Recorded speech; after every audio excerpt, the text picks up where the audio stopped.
This is a reading from Akita, The Tears and Message of Mary. From plan to realization. Although the miracle of the tears had not yet taken place in confirmation of the messages given by Our Lady through the statue of Akita, this was to happen only 7 months later, the project began to take shape on the 1st of May, 1974. I was still too early to go immediately ahead, but I decided, with the agreement of the community, officially, to inaugurate the works with a ceremony on the 31st of May, Feast of the Visitation of Our Lady. Indeed, the previous day had been marked by an unusual event. All had decided to go to the chapel, and I was also there when one of the sisters turned suddenly and announced in a sharp voice, "The face of Mary has changed." Immediately raising my eyes, I saw that the face no longer had the same color. It was of a dark reddish brown, distinctly different from the color of the rest of the statue. Feeling the excitement gathering around me, I kept my usual attitude while letting them know that this was now a moment to pray in silence. After the office, the sisters discussed among themselves what they had felt in seeing the new expression of the statue. It was an event experienced by the entire community. Sister Agnes later told me what she remembered of that moment. When I had dried the perspiration which came from the statue, or when I had seen the wound on the hand, I was shocked. How was that possible? Simply a wooden statue, but this time I felt very strongly that the statue of Mary was alive. While the garment and the hair retained their look of natural wood, the face, hands, and feet alone became distinguished by a dark reddish-brown tint, such as skin bronzed by the sun. It was not a dark, more or less dirty color. It was a beautiful reddish-brown, lustrous, and touched with life. Ah, it was indeed a living mother. I still recall the joy I felt at that moment. Apart from the hands, the traces of this change are still visible, even though the color has since diminished. 8 years later, when the sculptor came to see the statue, he could not hide his amazement. It can happen that entire parts of sculptured wood change color, but it is unthinkable by natural laws that certain very determined areas become distinguished from the others by taking on a particular tint. He also showed himself intrigued by the expression on the face, which had changed since the time he had made the statue. I know that I'm getting slightly ahead of the sequence of events, but I cannot help but remark that from that time, many who came to venerate the statue said that it seemed to take on a different expression at different times. Another prodigy is in different expressions, sometimes striking, which appear in the various photographs. A question I often asked myself was not so much about the change of expression, but why had the color changed? I seemed to find the answer in a message given by Mary to Don Gobby of the Marian movement of priests, which I read quite a few years later. The signs which I accomplish through the intermediary of my statues or my images are given to awaken in you a just devotion which gives so much joy to my heart. These signs of my face, the face which changes color, these signs of my heart which sometimes exhales a discreet perfume, and at other times an essence more intense. When a mother experiences great joy, her face blushes, and when she is worried about the future of her children, she blanches. What is true of mothers on earth is also true of me. If I give such signs, so human and so maternal, it is to show you that I am with you at each moment of your existence. In the same message to Don Gobby, a little further, one reads, "The perfume which I exhale, sometimes intense and at other times subtle, is a sign given to you to show you that I am always with you, and in particular at the moments when you need me most." For the ceremony of the inauguration of the work, we invited persons from the village, especially those who had helped in the clearing of the land for the convent of Uzawadai, when the first members of the community came there, the bonzes of the neighboring temple, friends from the parish of Akita and other regions, members from nearby branches of the Institute of the Handmaids of the Eucharist, and nearby relatives. Some had come from a distance to give their support. All in all, there were about 30 persons. The little ceremony took place around a provisional altar erected for the occasion in the general area, where there would soon rise a statue of the Holy Virgin in the center of the proposed garden. In my introduction, I explained that this Japanese garden in honor of the Virgin Mary was destined to receive persons who wished to pray, not only from Japan, but from the extremities of the earth. Afterwards, I said the prayer of blessing and turned up the first shovel of earth. Those present took the shovel one after the other to complete a hole in the bottom of which we buried a miraculous medal from the Rue du Bac convent in Paris, where Our Lady appeared in 1830. The second step now was to gather stones of different sizes for the arrangement of the garden. With the community car, we made several return trips all the way to Mount Taihei along the riverbanks and from the side of Olga, to gather stones which we piled into boxes. And during this time, we made the acquaintance of Mr. N, a solid and jolly man who helped us to transport more than 200 stones from the river Kosa at the foot of Mount Chokai, and the sisters had not abandoned us. There are two memorable episodes. One day, the wheel of the car transporting the stones came off and rolled into the ravine, so heavy was the load. The stronger helpers hastened to lend a hand, while others went to the chapel to say a rosary. Shortly, a bulldozer passing by solved the problem. Also, Mr. N came in the fall with a bulldozer and began the important work of leveling the entire area. Naturally, everything stopped during the winter, during which we regathered our strength. When the first melting of the snows came, the work began again, and I joined the farmers of the neighborhood who came to help us, exposing myself with them to the snow and the rain, to the winds and to the sun, working the shovel and pushing the wheelbarrow. Active participation in these physical works taught me much about the meaning of work. Is not the expiation of our sins by Jesus, who carried the cross on his shoulders, the heaviest of physical labors? This reflection permits me now to recognize a precious stone in each drop of sweat shed in the course of our work. Meditation on the word is important, but accompanied by physical labors and moral pain, does it not lead to a more vivid experience of the love of Christ and a more intimate union with him? At least such is the grace that I felt in making my humble contribution to the arrangement of the Garden of Mary. The work was going well when, towards the beginning of July, the sister in charge of the funds gave us news which had the effect of a cold shower. "My father, when we will have paid those who are working now, there will remain nothing more in the account." I asked all to pray very much to Saint Joseph. For my part, taking advantage of the feast of Obon, the 15th of August, a Buddhist feast, I decided to give the workers a vacation during the month of August. The end of that month brought us a great surprise. A check of several million yen was sent to us by a sympathetic person who regretted not being able to participate personally in the work. From this time on, we were able to continue the work without interruption. One could cite example after example of intervention which truly came from heaven. It was towards the end of May or the beginning of June, during the third year of the work, that we received a rather disagreeable visit. It was the time of the commission inquiry on the events concerning the statue, which had been formed at the request of Bishop Ito. And since we are speaking here of the garden, it seems the appropriate place to mention how even this came under adversity in this trying moment.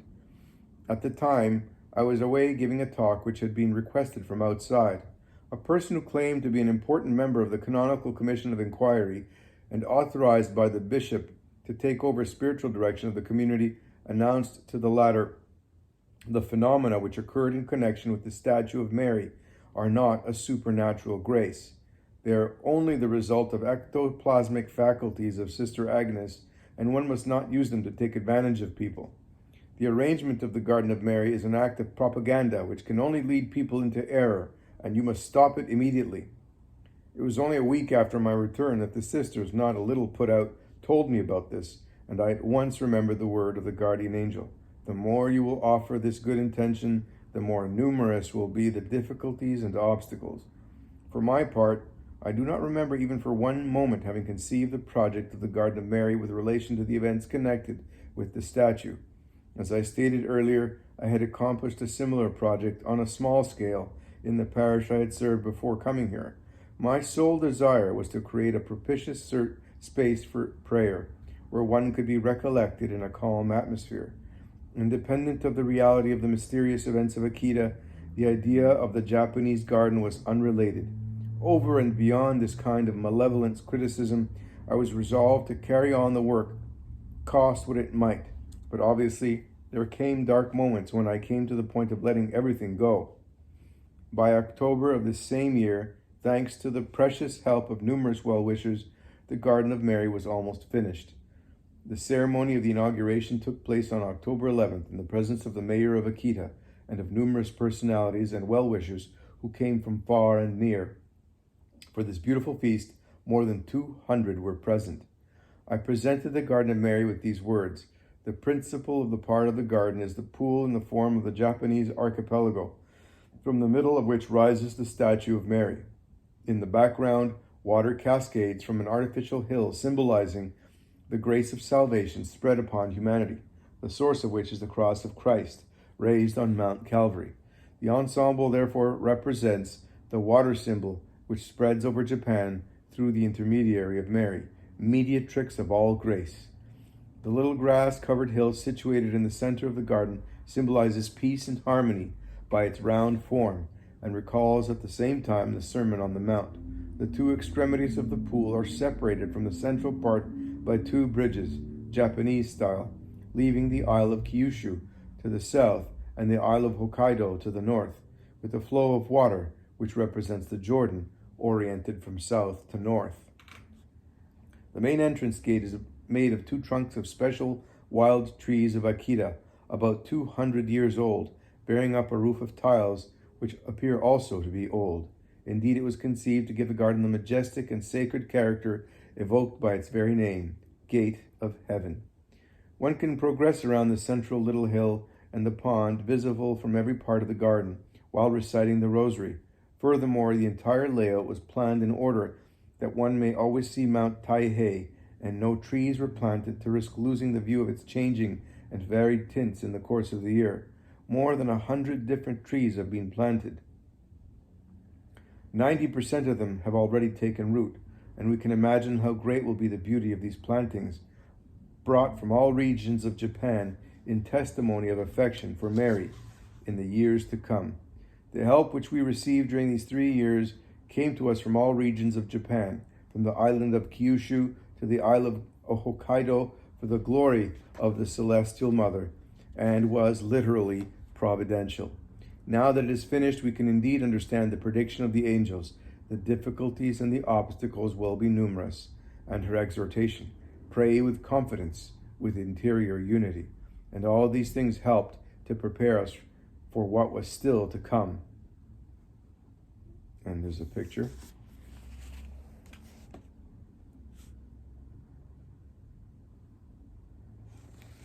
And the picture's caption says, above, U.S. pilgrimage in the Garden of Akita, standing before a copy of the Akita statue.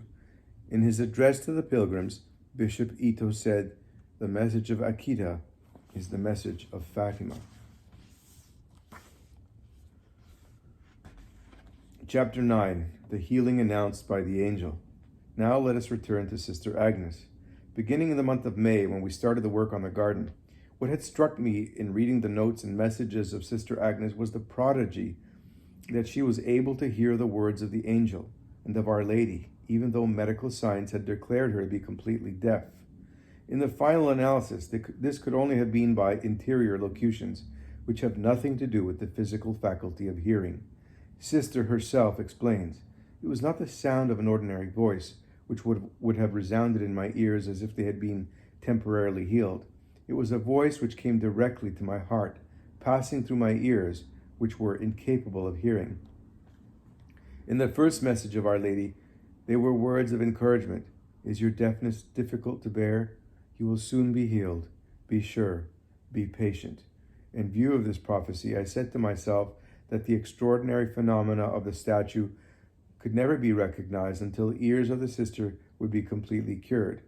Furthermore, I felt that the only way to prove the supernatural origin of Our Lady's message would be a healing obtained not by medical treatment, but by the action of a supernatural force. Clearly, a miracle was necessary. For my part, I had no difficulty believing that sooner or later the healing would take place, as the Blessed Virgin had predicted. When I finished reading the notes, I gave them back to Sister Agnes with this counsel. Certainly one day you will hear again. But since the Lord loves sacrifice, abandon yourself entirely to his will, without being concerned about being cured or not being cured, in a spirit of patience. I knew very well that what this must have cost her, and I knew from the expression on her face as she read my lips that she had indeed resolved to give herself totally to the will of the Lord.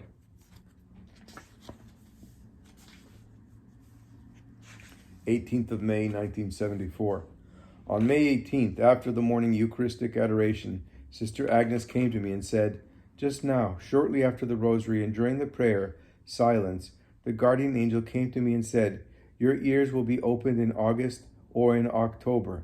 You will hear, you will be healed, but that will last for only a moment, because the Lord still wishes this offering, and you will become deaf again. In seeing that your ears are restored again, the heart of those who still doubt will melt, and they will believe. Have confidence and pray with good intention. Report what I have told you to him who directs you, but speak of it to no one else until it takes place.'" Later, in the notebook where these words were copied, she adds, "In the beginning the angel was smiling, but then her expression became severe. Already I did not believe my eyes, but when I saw her severe air, I felt my body contract under the surprise, and I prostrated myself. My heart was full of an overwhelming joy, mixed with the feeling that I had to be totally abandoned to God's will. I said an ardent prayer of thanksgiving for so much mercy. When I told this event to the Father, he appeared very interested. "Ah, good," he said. "In August or October?" He repeated with a nodding of the head.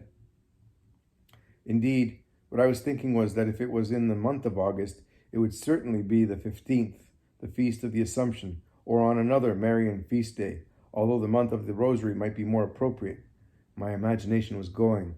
After this, Sister Agnes had to bear an unexpected trial, which affected her in body and spirit, as though in preparation for the graces she was soon to receive.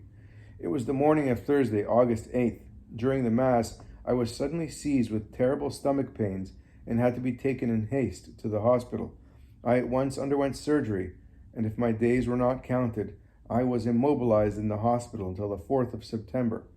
On my hospital bed, I said to myself that the cure of Sister Agnes would perhaps not take place during this period. After I came out, when I had just about regained my usual schedule, Sister Agnes came to tell me on the morning of the 21st of September, after the adoration, a little after the beginning of the silent meditation, the angel appeared and said, "You spoke this morning at table concerning the dream, didn't you? Do not be disturbed. Today or tomorrow, begin a novena, one of your choice, and then 2 more. During the time of these 3 novenas, made before the Lord, truly present in the Eucharist, your ears will be opened during the adoration, and you will hear. The first thing that you will hear will be the chant of the Ave Maria, which you are accustomed to singing. Then you will hear the sound of the bell ringing for the benediction of the most blessed sacrament. After the benediction, you will calmly ask the one who directs you to have a canticle of thanksgiving sung. Then it will be known that your ears hear again. At that moment, your body will also be healed, and the Lord will be glorified.